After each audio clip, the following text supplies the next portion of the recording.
우리 함께 읽어보죠. 우리 화면 띄워주시고 함께 우리 읽습니다. 1절, 2절, 3절 우리 한 목소리로 우리 함께 읽도록 하겠습니다. 다 같이 시작. 여호와께서 아브라함에게 이르시되 너는 너의 고향과 친척과 아버지의 집을 떠나 내가 내게 보여줄 땅으로 가라. 내가 너로 큰 민족을 이루고 내게 복을 주어 내 이름을 창대하게 하리니 너는 복이 될지라. 너를 축복하는 자에게는 내가 복을 내리고 너를 저주하는 자에게는 내가 저주하리니 땅의 모든 족속이 너로 말미암아 복을 얻으리라 하신지라. 아멘.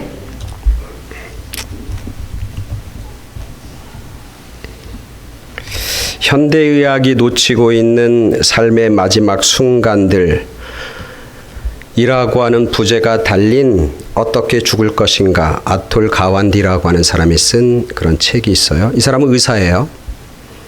근데 현대의학이 삶의 마지막 순간을 놓치고 있고 관심 갖고 있지 않다는 거예요. 우리 삶의 마지막 순간은 뭡니까?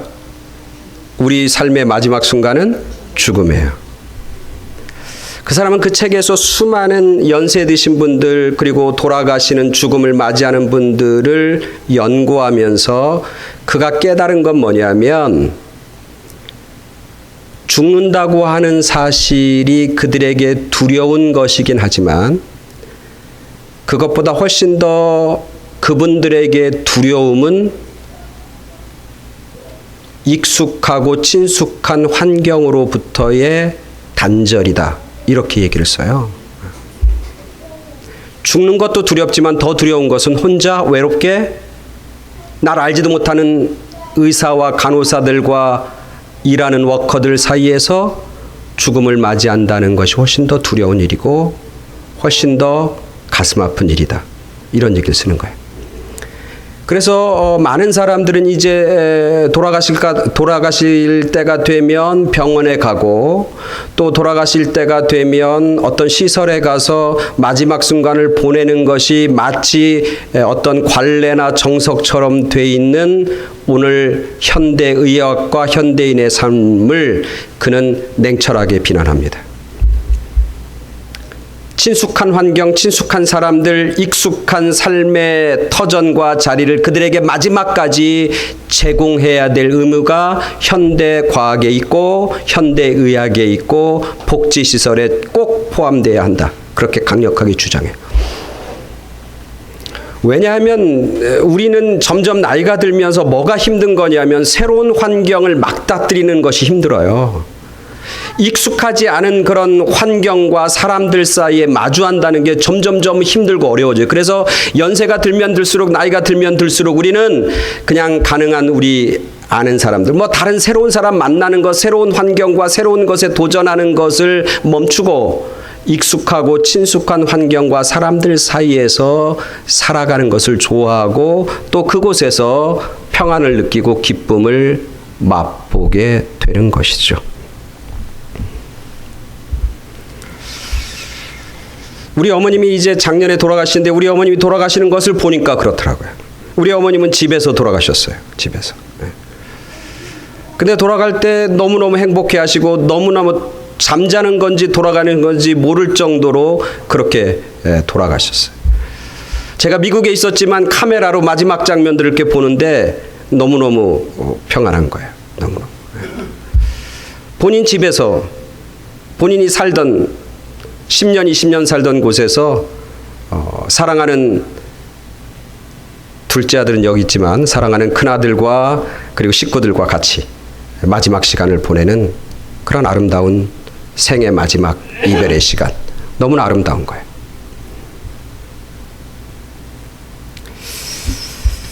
그래서 오늘 우리들은 서로 익숙하잖아요. 그래서 우리 서로 익숙하고 잘 아는 사람들끼리 서로 소중히 여기고 마지막까지 잘 살아야 됩니다. 우리끼리. 가능한 벨리를 떠나지 말고 벨리에서 살아야 합니다.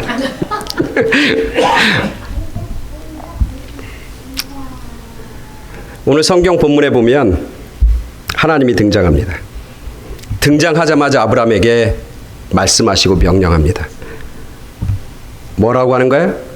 너는 너의 고향과 친척과 아비의 집을 뭐하라? 떠나라. 익숙한 것에서부터 떠나라고 하는 거예요. 하나님이 말씀과 명령을 들었던 아브라함을 한번 생각해 보는 거예요. 아브라함을 한번 깊이 묵상해 봤어요. 아브라함이 얼마나 황당했을까? 아브라함이 얼마나 기가 막혔을까? 이제까지 잘 살아왔단 말이죠. 평생 살아온 삶의 근거지. 이때까지 평생 살면서 함께했던 사랑하는 가족들과 친척들과 부모님과 아버지, 그곳을 떠난다고 하는 것 단 한 번도 생각해 보지 못하고 단 한 번도 상상해 보지 못한 일들일 거예요. 평생 그 친척들과 가족들이 함께 일구어 놓은 아름다운 집이 있고 함께 일구어 놓은 멋진 사업 터전도 있고 그리고 그곳에서 안정적인 삶을 살고 있는 아브라함에게 하나님 오늘 너는 아비와 친척과 본토를 떠나라 라고 하는 이 말씀은 기가 막힌 충격이었고 황당함이 아닐 수 없습니다. 사실 아브라함은 떠날 이유가 없습니다. 아브라함 왜 떠나야 합니까? 생명의 위협을 느꼈습니까? 엄청난 자연 재난을 겪었나요? 도저히 그곳에서는 살아갈 수 없는 그런 여러 가지 어려움과 환경이 조성됐나요? 그래서 여기서 떠나야만 살 수 있는 그런 상황이 아브라함의 상황인가? 아니에요. 아브라함은 그곳에서 잘 살고 있었어요. 부자로 살고 있었어요. 풍요로움과 풍성함을 맛보고 살았단 말이죠. 넉넉한 성공한 삶이 그들 가운데 펼쳐져 있는 그곳을 떠나야 할 이유가 없는 거예요. 왜 떠납니까, 아브라함이? 사람들은 자기가 살던 삶의 터전을 떠날 수밖에 없는 사람들이 있어요. 한 8년인가 9년 전에 어떤 기자가 찍은 사진이 온 인류에 충격을 주었는데 여러분 기억하실지 몰라요. 이탈리아 해변에 밀려온 갓난 아기의 시신. 그죠? 기억하신 분도 있을지 몰라요. 이탈리아 해변에 밀려온 갓난 아기의 죽은 시신. 리비아라고 하는 아프리카 리비아에 이제 독재 정권이 들어서고 전쟁이 시작되면서 국민들을 죽이기 시작합니다. 그러니까 거기 살던 사람들이 더 이상 자기 고향에 머물 수가 없는 거예요. 그래서 그들은 목숨을 걸고 지중해를 건넙니다. 고무보트 하나 들고 수십 명이 타고 지중해를 건너다가 수많은 사람이 그 지중해에 빠져 죽어요. 어린아이를 포함해서. 통계에 의한 몇 명 정도가 빠져 죽냐면 정확한 숫자는 아니지만 약 10만 명이 빠져 죽어요. 10만 명이. 그리고 그들이 살아남은 사람들이 이탈리아나 독일이나 이런 데 이제 난민을 신청해서 난민을 받아준데 그 사람들의 인터뷰를 하는 장면을 다큐멘터리를 제가 본 적이 있는데 거기 보면 그들은 그렇게 외쳐요. 우리는 그곳에서 도저히 살 수 없었다. 여인들은 남자들에 의해서 검탈당하고 강간당하는 일이 수없이 많았고 그곳에서는 먹을 것도 없었고 매일매일 생명의 위협 속에 있어서 도저히 거기 살 수 없었다. 그래서 우리는 목숨을 걸고 지중해를 건너게 됐고 감사하게 살아서 이곳에 도착했다. 이런 얘기를 해요. 고향을 떠날 이유가 그들에게는 분명해요. 왜냐하면 그곳에서 못 사는 곳이니까. 그곳에 있으면 더 이상 살 수 없고 죽으니까. 그러니까 목숨을 걸고 그들은 고향을 떠나서 새로운 곳으로 이동할 수밖에 없는 것이고 정착할 수밖에 없는 것이죠. 우리가 어떤 지역을 떠난다고 하는 것은 두 가지예요. 왜냐하면 그곳에 도저히 못 살아서 떠나는 거고 또 하나는 뭐예요? 새로운 곳이 훨씬 더 지금보다 멋지고 아름다울 거라고 하는 생각과 기대를 가지고 떠나는 거예요. 여러분이 한국에서 미국으로 왔을 때 둘 중에 하나일 거예요. 그죠? 네. 한국에 사는 게 너무 힘들어서 떠난 사람이 있을 것이고 한국에 사는 것보다는 미국에 사는 게 훨씬 더 편안하고 훨씬 더 좋고 소위 말하면 아메리칸 드림을 찾아서 이곳에 온 분 둘 중에 하나일 거예요. 그런 거예요. 오늘 아브라함은 어때요? 그 둘이 아무것도 없는 거예요. 잘 살고 있는 것이고 지금 삶이 평안한 삶이고 풍요로운 삶이고 물질적인 풍요와 부자로 사는 그런 아브라함이에요. 그런 아브라함에게 오늘 하나님은 떠나라고 하는 거예요. 떠나라고. 왜 떠나라고 하는 거예요? 하나님이 그에게 말씀해 주시고 약속해 주신 그 약속을 가지고 떠나라는 거예요. 어떤 분들은 얘기해요. 아브라함이 떠날 이유가 없으니까 왜 떠납니까? 그러니까 하나님이 말씀해 주셨잖아요. 하나님이 약속해 주셨잖아요. 그런데 그 하나님의 말씀과 약속을 믿고 떠난다는 것도 사실은 쉽진 않아요. 왜냐하면 하나님이 아브라함에게 약속한 게 뭡니까? 하나님이 아브라함에게 약속한 게 뭐냐면 너가 큰 민족을 이루게 될 거라는 약속이에요. 그죠? 근데 그 약속이 현실성이 있어요? 지금 아브라함 나이가 몇 세예요? 몇 세예요? 75세. 성경엔 뭐라고 그래요? 이미 그의 아내 사레는 신체적으로 생리적으로 애를 낳을 수 있는 상태가 아니에요. 그죠? 딸도 하나도 없고 아들도 하나도 없어. 근데 아브라함에게 하나님 뭐라고 그래? 너는 앞으로 큰 민족을 이루게 될 것이고 하늘의 별처럼 바닷가의 모래알처럼 모든 민족의 조상이 될 거라고 약속해 주시는 거예요. 얼마나 황당해요. 또 하나 아브라함에게 주셨던 하나님의 말씀이 뭐냐면 너는 복의 근원이 될지라. 복의 근원이 될지라. 복의 근원이 된다는 건 뭐예요? 오늘 아브라함은 사실은 길을 떠난다고 하는 것은 뭐냐면 자기의 생명을 담보하는 거예요.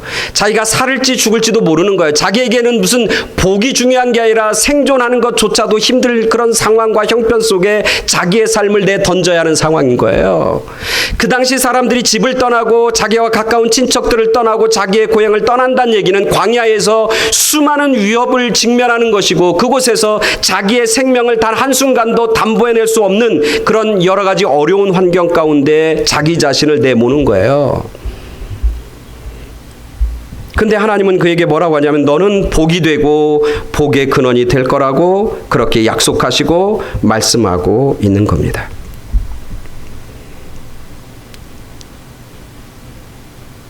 저는 이 본문 우리가 잘 아는 말씀인데 이 본문을 계속 묵상하면서 그런 생각이 들어요. 나라면 떠났을까? 여러분 같으면 떠났겠어요?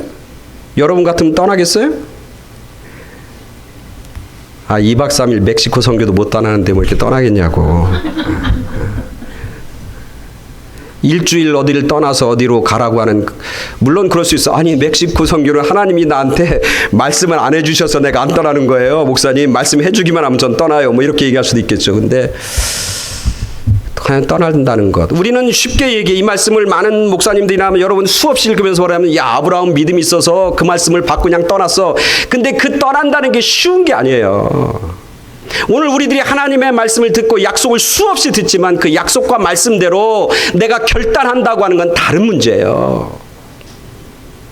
하나님은 여러분에게 수없이 말씀해 주셔요. 여러분의 마음속에, 여러분의 생각 속에, 여러분이 기도하는 중에, 아니면 여러분이 명상하는 중에, 아니면 여러분이 말씀을 듣는 중에 하나님은 여러분에게 수없이 말씀하시고 수없이 약속하시고 수없이 여러분에게 새로운 삶으로 나아가라고 말씀해 주셨는데 우리는 여전히 머물고 있고 떠나지 못해요.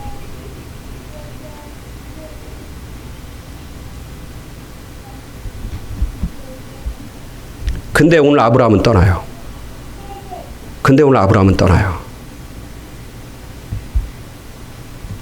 아브라함을 떠나게 하는 힘은 뭐예요?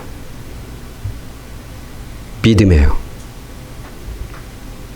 오늘 기도하셨던 기도 내용 중에 불확실한 미래에 우리가 알지 못한 여러 가지 고통이 임해도 믿음을 가지고 정진하는 것.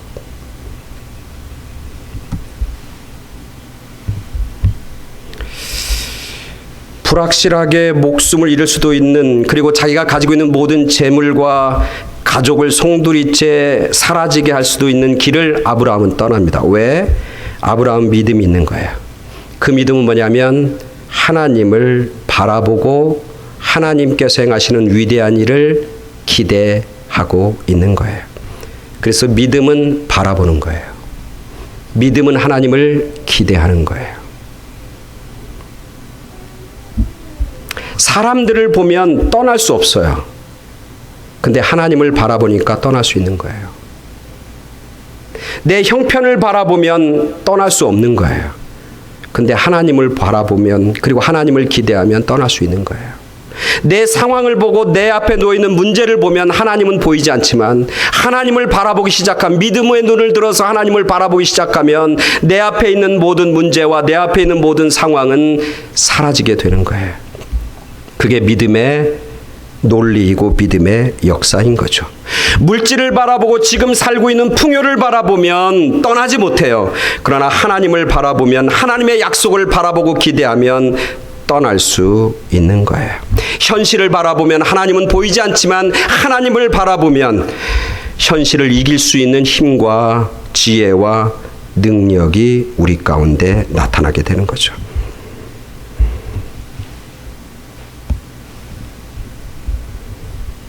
그리고 하나님은 믿음으로 자신을 바라보는 그 사람들을 돌보시고 인도하십니다.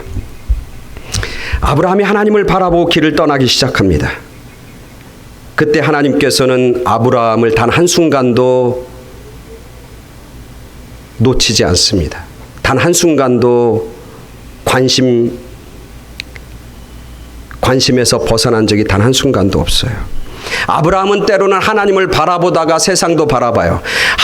아브라함은 때로는 하나님을 바라보다가 한때는 한눈을 팔기도 해요. 그러나 하나님은 그를 향한 관심과 그를 돌보시는 마음은 처음부터 마지막까지 한결같았어요.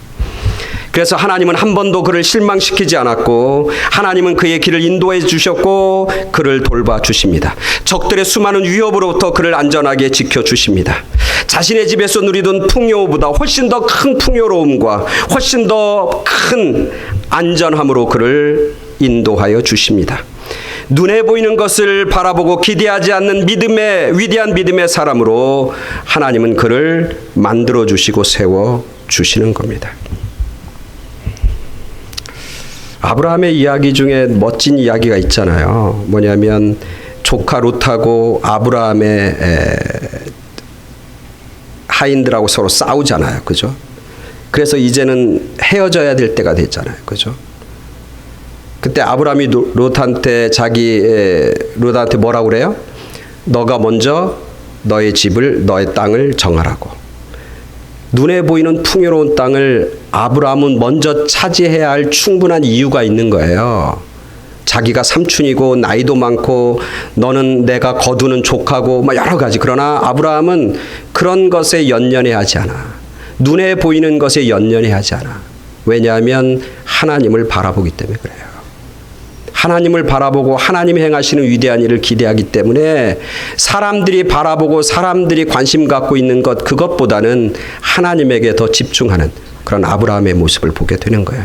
오늘 성경에서 아브라함은 그렇게 하나님을 바라보며 또 하나님을 기대하며 그는 자기의 친척과 고향과 아버지의 집을 떠나게 되는 것이죠. 하나님의 택하심과 부름에는 실수가 없습니다. 그냥 한 번 부르시고 명령이 아니라 하나님의 부르심에는 분명한 계획이 있고 이유가 있고 목적이 있다는 거예요.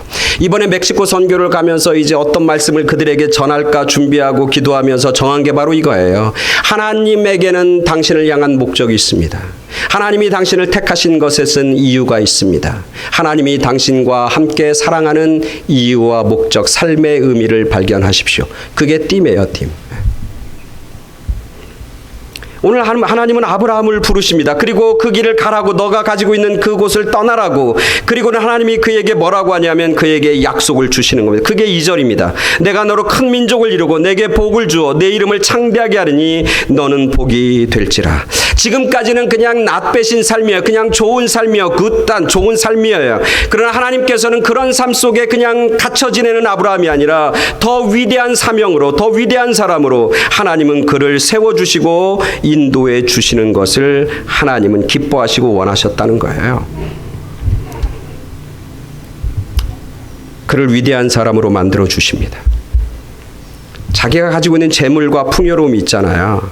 그러나 아브라함에게는 가장 큰 약점이 있잖아요. 그 약점은 뭐냐면 자기에게 아들이 없다는 것이고 자기의 삶을 물려줄 후손들이 없다는 거잖아요. 가문을 이을 수 없고 그리고 자기가 재산이 아무리 많아도 그것을 물려줄 자녀가 없고 후손이 없다는 거잖아요. 자기의 즐거움과 기쁨을 더 이상 자녀들에게 나누고 베풀 수 없다는 거잖아요. 미래가 없다는 거잖아요. 이제는 자기 생에서 모든 것이 끝난다는 거잖아요. 이제는 시간이 지나면 지날수록 자기의 삶은 자기의 집안은 꼬꾸라지는 삶이고 멸망하는 삶이라는 거예요. 그런 아브라함에게 하나님은 아들을 주실 뿐만 아니라 너의 이름을 창대케 하고 너를 믿은 모든 민족의 복의 근원, 큰 민족을 이루고 그 민족의 복의 근원이 될 거라고 약속해 주시는 것이죠. 오늘 이 말씀을 묵상하면서 히브리서에 있는 그 말씀이 생각나는 거야. 믿음이 없이는 하나님을 기쁘시게 할 수 없습니다. 하나님께 나아가는 자는 반드시 그가 계신 것과 또한 그를 찾는 자들에게 뭘 준다고요? 상을 주시는 분임을 믿어야 합니다. 하나님을 바라보고 하나님을 기대하며 나아가는 삶. Expect great things from God. 하나님으로부터 임하는 위대하고 놀라운 일을 기대하며 하나님을 바라보며 나아가는 믿음의 사람들. 그 사람들과 하나님은 함께 하시고 그 사람들을 통해서 위대하고 놀라운 역사를 이루게 되는 것이죠.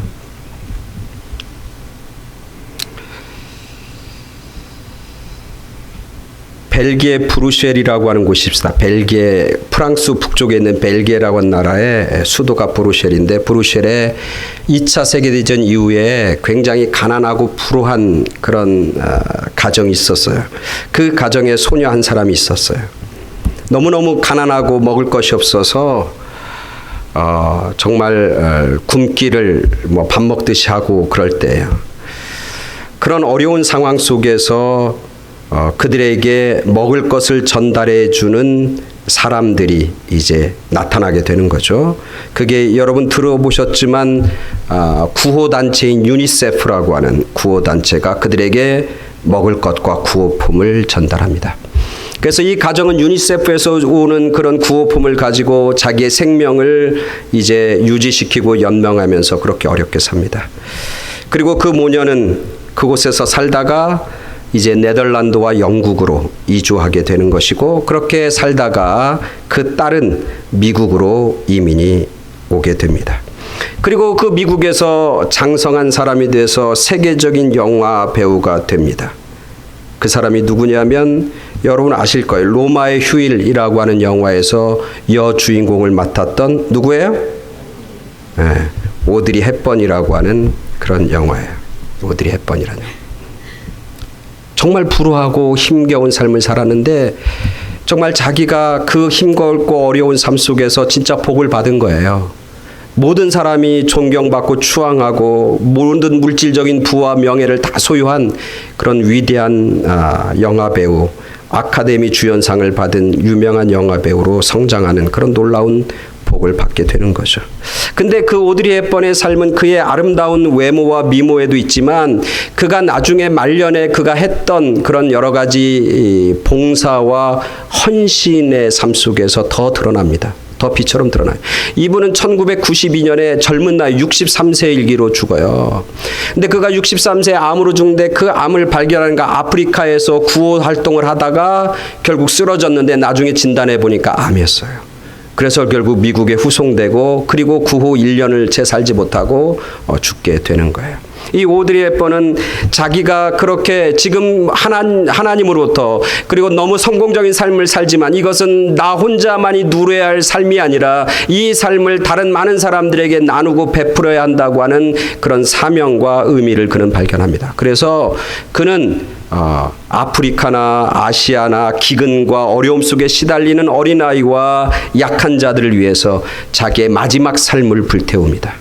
그래서 유니세프의 대사가 돼서 세계의 기근과 빈민촌을 방문하면서 그들에게 소망을 주고 꿈을 주고 먹을 것을 나누어 주었다고 합니다. 그는 마지막 죽기 전에 그의 아들에게 쓴 시가 있는데 그 시에서 이런 이야기를 합니다. 매혹적인 입술을 갖고 싶으면 친절을 말을 해라. 사랑스러운 눈을 갖고 싶으면 사람들에게 좋은 점을 보아라. 날씬한 몸매를 갖고 싶으면 내 음식을 배고픈 사람에게 나누어 주어라. 기억하라. 만일 내가 만약 도움을 주는 손이 필요하다면 너는 팔끝에 있는 손을 이용하면 된다. 내가 더 나이가 들면 손이 두 개라는 것을 발견하게 될 것이다. 한 손은 너 자신을 돕는 손이고 또 다른 손은 다른 사람을 돕는 것이다. 손이 두 개라는 의미를 항상 생각하고 기억하면서 살아가야 한단다. 마지막 죽으면서 자기 아들에게 쓴 편지에서 이런 말을 남기는 거예요. 너에게 손이 두 개 있는 것을 기억해라. 그 두 손 다 너를 위해 쓰는 게 아니라 한 손은 너를 위해 쓰지만 한 손은 다른 사람을 위해서 나누고 베푸는 손으로 사용해야 된다. 그것이 참된 의미 있는 삶이고 복된 삶이다. 그렇게 말하고 있는 것이죠. 오늘 아브라함의 마지막 장면에 보면 그런 이 오드리 헵번과 같은 아름다운 이야기를 하나님은 하고 계십니다. 너를 축복하는 자에게는 내가 복을 내리고 너를 저주하는 자에게는 내가 저주하리니 땅의 모든 족속이 너리로 말미암아 복을 얻을 것이라 하신지라. 너가 복된 축복을 받는 삶 거기서 끝나는 게 아니라 너는 복이 되는 거예요. 그 사람을 만나면 복된 사람이 되는 거예요. 그 사람과 교제하면 복이 되는 삶. 그 사람을 만나기만 하면, 그 사람과 교제하기만 하면, 그 사람과 대화를 나누기만 하면 복된 존재로 바뀌어지고 변화되는 삶. 그게 바로 아브라함의 삶이었고 그가 복이 되는 삶. 그를 만나는 사람은 축복을 받는 사람들이 되는 삶. 그게 바로 아브라함의 삶이었다는 것이죠. 복의 근원이 되었다는 거예요. 한번 생각해 보는 것. 내가 복 받는 것도 중요해요. 내 가정이 잘 되고 내가 잘 되고 내 자녀가 잘 되는 것도 좋지만 내 주변에 있는 사람, 내가 만나는 사람, 나와 함께 살아가고 있는 사람들에게 복을 베풀어주고 나누어주는 것은 훨씬 더 의미 있고 중요한 것이죠. 왜냐하면 내가 복을 나누어 주려면 내가 복을 받아야 되는 거예요. 근데 참 중요한 건 뭐냐면 어떤 사람 만나면 내가 그 사람을 통해서 내가 이익을 봐, 육체적으로 내가 편해. 그 사람 만나면 내가 물질적인 뭔가를, 그 사람 만나기만 하면 그 사람이 밥을 사줘, 뭐 커피를 사줘. 그 사람 만나면 나에게 뭐 경제적인 이득이 있어. 이게 복일 수 있지만 여기서 말하는 복은 그게 아니잖아요. 그죠? 여기서 말하는 복은 뭐냐면 하나님을 만나는 복, 주님을 만나는 복, 예수님의 사랑을 나누는 복, 하나님을 발견하는 복, 하나님을 더 알아가는 복. 이게 복이 진정한 복이잖아요. 우리가 이 땅에 살아가면서 가장 중요한, 가장 가치 있는 복이 뭐냐면 내가 하나님을 더 알아간다는 거고 하나님의 자녀가 된다는 거고 하나님을 경험한다는 거고 하나님이 어떤 분인지를 조금 더 많이 알게 되는 것. 그게 진정한 복이잖아요. 그게 우리의 삶의 미래이고 우리의 삶을 더 풍요롭고 의미 있게 만드는 거예요. 근데 그런 삶이 아브라함의 삶이었다. 아브라함을 만날 때마다 사람들은 그 아브라함을 통해서 하나님을 보게 되고 하나님을 만나게 되고 하나님의 풍성함을 깨닫게 되었다는 거예요. 오늘 우리들 새생명교회에 있는 성도들이 다 복 받길 원합니다. 뿐만 아니라 그 복을 나누어주고 베풀어주는 그런 귀한 복의 근원이 되는 복이 되는 인생, 복이 되는 삶이 되길 간절히 소원합니다. 믿음으로 하나님을 바라보는 자들을 하나님은 그렇게 세워주시고 그렇게 인도하여 주십니다. 세상을 바라보고 물질을 바라보고 문제를 바라보는 게 아니라 믿음의 눈을 들어 하나님을 바라보는, 믿음의 주에 온지 않게 하시는 예수 그리스도만을 바라보는 그런 우리 모두가 되길 간절히 소원합니다. 그래서 하나님께서 그 하나님을 바라보는 자들을 도우시고 인도하시고 복되게 하시고 들어서 사용하시는 그런 하나님의 놀라운 은혜와 역사가 오늘 우리들과 또 우리 교회, 또 이제 멕시코 선교를 준비하는 우리 교회들 가운데 풍성하게 넘치도록 그 복이 임하게 되길 간절히 축원합니다. 아멘. 다 같이 기도하겠습니다.